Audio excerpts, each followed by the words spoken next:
Hey everybody, it's Steve. I'm here with Todd from Toyo Tires. We're going to get a quick lesson on tire deflation.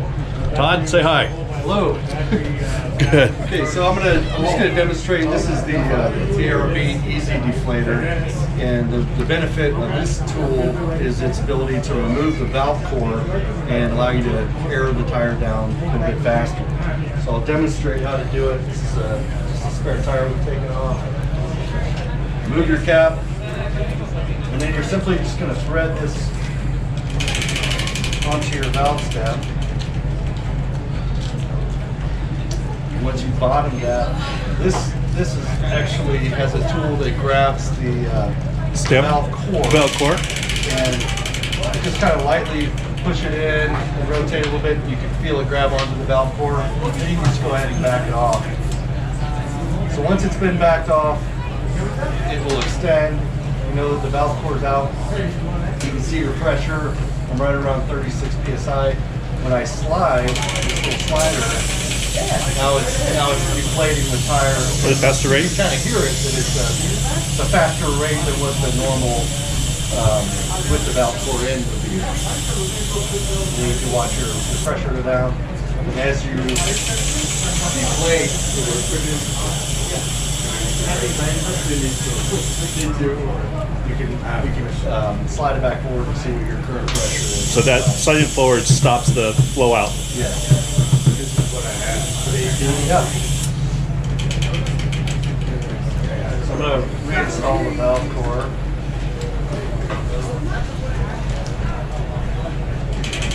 I feel it in there tight. Just unthread it. There we go. Cool. Yeah, perfect.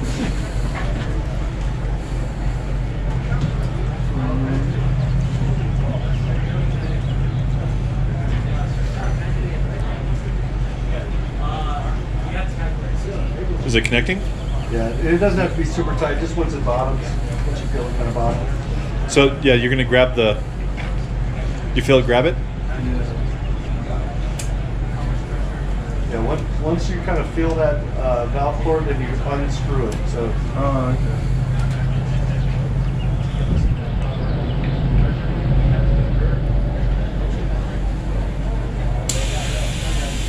Good.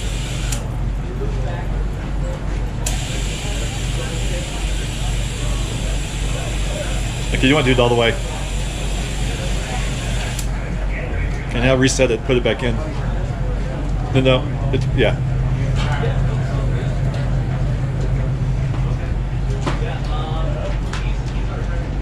So there are a bunch of different ways that you can deflate your tire. I also have a set of the Stalin tire deflators that are preset to whatever pressure. Thread those on and just walk away. And I have 4 of them, so you thread one on each wheel position. This will do it quicker at each position. But if I can do 4 at the same time, that's right. Kind of, that's quicker. One of the methods that I prefer. Another route is if you have an inflation tool, like a power tank or something like that, and you have your inflator. They usually have a button that you can bleed air off of if there's too much. If you put in too much pressure. Okay, and then that's digital, so you're getting to those very fine tunes. Correct. Fine-tuned pressures. But if I connect this and don't connect my hose to it, I can use this to deflate as well. And it's going to deflate faster than if I push the little bleed valve. So not quite as fast as if you had the whole valve core removed, but still a convenient way to deflate the tires. Actually, since I have this tool out, I'll also explain. This is a digital. This one has a digital readout. Here I've got an analog readout. The accuracy of both of these is very good. It just kind of depends on what your preference is. This one is good down to a ½ pound. Now, why would somebody have 2? I have 2 different ones. This gauge, the analog gauge, only goes to 60 psi. And so the important thing at the time when I bought this, I didn't have anything that I needed to inflate above 60 psi. Now I do. The Sprinter van is our marketing van, requires 70 psi in the rig. So I need something that could go at least to 70. And this one I think goes to 150 psi. So make sure that you have a gauge that goes up high enough and has the capacity.